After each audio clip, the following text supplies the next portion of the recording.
वैसे तो सभी संत गागर में सागर भर रहे हैं।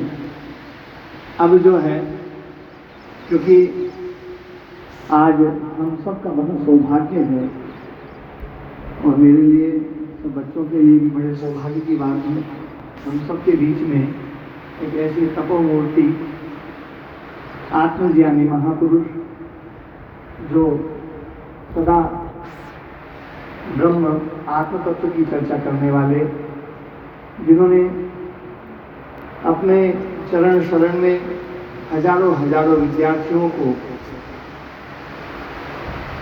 एक नई दिशा दी, ज्ञान के द्वारा बहुत ऊंचाइयों तक पहुंचाया, जिनमें परम पूज्य योगी श्री स्वामी रामदेव जी महाराज जी भी हैं। ऐसे तपोपूज्य पूज्य गुरुदेव आज हम सबके बीच में हैं। और वैसे तो पूज्य गुरुदेव का जीवन ही बहुत ऐसा है कि उनके पास में कोई जाता है तो उनके पास में जाकर के ही बहुत कुछ सीख लेता है, लेकिन आज पूज्य गुरुदेव का आगमन हुआ है तो हम सब बहुत ध्यानपूर्वक पूज्य गुरुदेव की वाणी को हम सुनेंगे।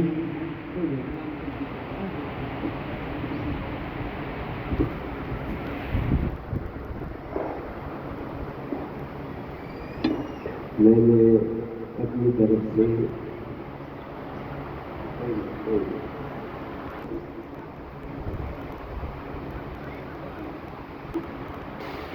आप लोग भी चाहेंगे कि आज गौड़िया बाबा के अनुभव सुनना चाहते हैं कृष्ण स्वरूप जी के मुख से, तो इसके लिए आप लोग तैयार हैं? देखो, गुरु जी को समझ लेना, गुरु जी से ज्ञान लेना है ना, थोड़ा सा जो है ना, गुरु जी का भी ज्ञान लेंगे, महाराज जी का तो लेंगे ही लेंगे, और ना पूज्य महाराज जी जो है, एक बार जोरदार अभिनंदन कीजिए पूज्य गुरु जी महाराज जी के आना ये मैं सचमुच अपने हृदय से सुनने के लिए आया हूँ। कृष्ण स्वरूप जी महाराज के मुख से मुझे बहुत अच्छा लगता है जब वे अपने गुरुदेव के अनुभव को सुनाते हैं, जब वे उनके कथाएं अपने श्रीमुख से कहते हैं, तो मुझे वास्तव में अच्छा लगता है। तो मैं ये चाहता हूँ कि महाराज जी अपने अनुभव सुनाइए। हम भी बताओ महाराज जी, पर आप जी भी थोड़ा सा दोस्तों क्या 5 मिनट कोई बोलता है, कोई अच्छी चीज बताओ पर और अच्छा लगे वो सारा भाई आग्रह करो दोनों बात आग्रह की तो कोई बात ही नहीं है, आग्रह की कोई बात नहीं है।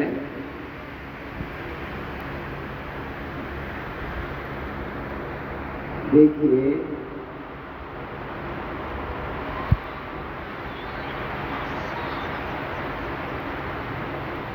हमारे जीवन के एक समाधान बुद्धि के द्वारा होते हैं कि क्या करना क्या नहीं करना पुस्तकों में लिखा रहता है, वहाँ से हम दिशा लेते हैं कि हमको ये करने चाहिए ये नहीं करने चाहिए। बुद्धि के द्वारा समाधान होते हैं, महापुरुषों के आचरण से भी समाधान होते हैं। वेदा स्मृति सदाचारा स्वस्य च प्रियमात्मना एतत् चतुर्विधम प्राहुः साक्षात धर्मस्य लक्षणम्। धर्म की दिशा देने के लिए 4 चीजें बताई कि वेद जिनकी चर्चा हमारे आचार्य श्री ने की, मैं चाहता था कि वो बोलते रहे, पर क्या करें, अपनी मर्यादाएं हैं, लिमिटेशंस हैं, तो उन्होंने जो जोर दिया वेद के ऊपर। मैं एक बात कहता रहता हूँ कि महर्षि दयानंद सरस्वती ने आर्य समाज के प्रथम नियम में क्या बतलाया, तो मैं ये समझ पाया हूँ कि उन्होंने ये कहा कि जितना भी ज्ञान है, चाहे वो वेद में है, स्मृतियों में है, शास्त्रों में है, और जो ये पदार्थ सृष्टि है, ये जगत है जो दिखाई दे रहा है, हमारे शरीर है, विभिन्न योनियां हैं, इन सबका मूल परमेश्वर है, एक स्थापना की। कि सारे ज्ञान और पदार्थों का मूल परमेश्वर है। इसको यदि हम समझ लें, और वो कहाँ है तो कहते हैं अंतर्यामी है, हमारे भीतर है। वो सब में है तो हमारा भी है, वो सबका है तो हमारा है, सब में है तो हम में भी है, और सर्व समर्थ है तो हमारा नंबर कैसे कटेगा। ऐसे उस परमात्मा की चरण शरण में हम निरंतर जाएं, अपनी बुद्धि को शुद्ध करें। उस ज्ञान के समुद्र में, परमात्मा का स्वरूप है ज्ञान का समुद्र, आनंद का सागर, ऐसे उस परमात्मा में अपने आप को निरंतर डुबकी लगाएं। और वो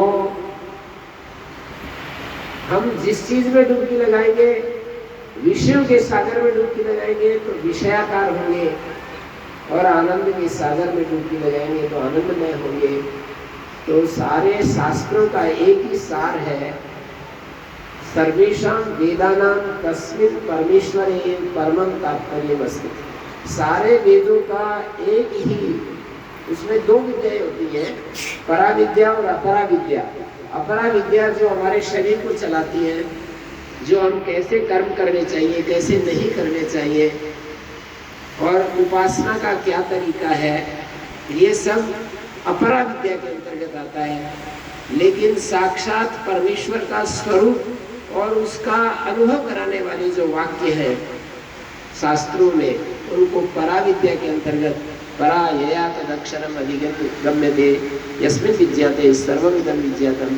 एक ऐसा तत्व है जिसको जान लेने के बाद सब कुछ जान लिया जाता है, और जिसकी कमी के कारण से सारा अधूरा रह जाता है। तो हम जितना भी कर्म करें वो बहुत अच्छा है, जितना भी हम अच्छी चर्चा करें बहुत अच्छी है, हम जितना भी अपने कमाई का अंश दान करें बहुत अच्छा है। हमें मेरे पास में बैठे हुए हैं आशीष जी, ये उधर राम स्वरूप जी बैठे हैं, बाबा राम स्वरूप जी कहते हैं हम, महाराज जी बैठे हैं। ये आप लोगों को एक ऐसा माहौल देते हैं, मैंने देखा जाकर के, इनके वहाँ पर गौशाला में जाकर के देखा कि कैसे श्रद्धा से, इतना, ये बहुत ही अच्छा है, सेवा करना बहुत ही अच्छा है। इसके लिए मेरे पास शब्द नहीं है कि कितना अच्छा बताऊं। सेवा करना बहुत अच्छा है, यही वो आधार भूमि है जिससे हम उस परमात्मा की तरफ बढ़ने के लिए अग्रसर होते हैं, उस परमात्मा की तरफ आगे बढ़ते हैं, अपने भीतर जाते हैं। परमात्मा तो प्राप्ति है, बस एक ही चीज बाधक है, उसको कोई हटा सके तो।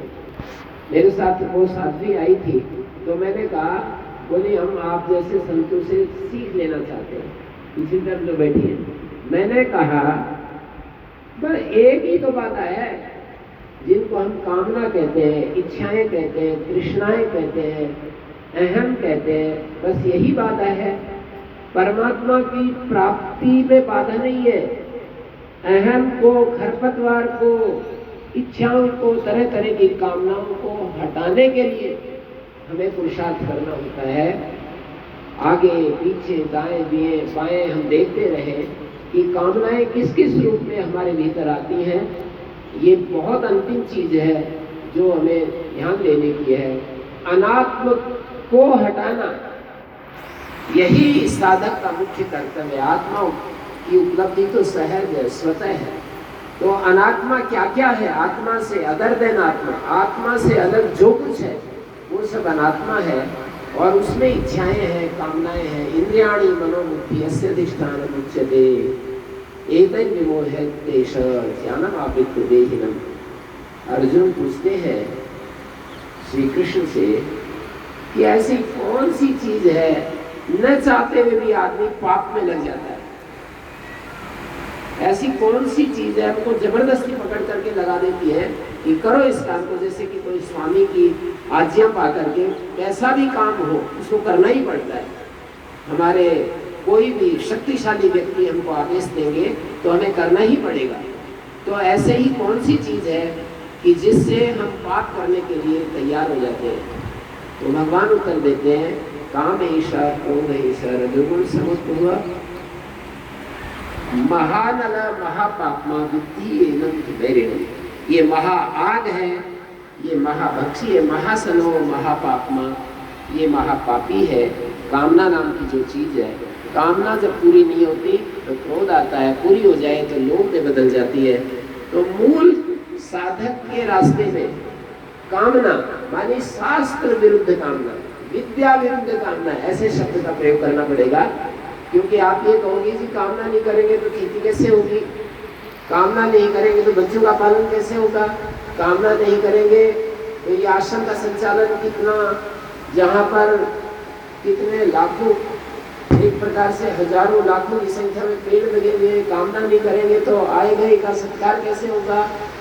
तो शास्त्र विरुद्ध कामना, वेद विरुद्ध कामना, विद्या विरुद्ध कामना, जो भी जिनके करने में हमारे को संकोच होता है, भय होता है, हमें डर लगता है, ऐसी कामनाओं को छोड़ते चले जाना और फिर आखिर में जाकर के तो जो इस पथ पर ही चलना चाहते हैं उनके लिए मैं ये कहूँगा कि उनको तो फिर सर्वथा कामना मुक्त निष्काम होना पड़ता है। मानी जीवन का जो प्रारंभ है वो असत कामनाओं के त्याग और सत्य कामनाओं की पूर्ति से होता है, मर्यादित ढंग से जीवन को चलाने से होता है।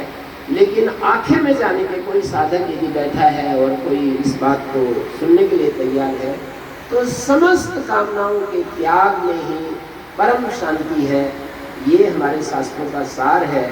तो उस सार तक पहुंचने के लिए पहले हमें गलत बातों को छोड़ना और सही बातों को करना, और सही और गलत की पहचान शास्त्र से होती है।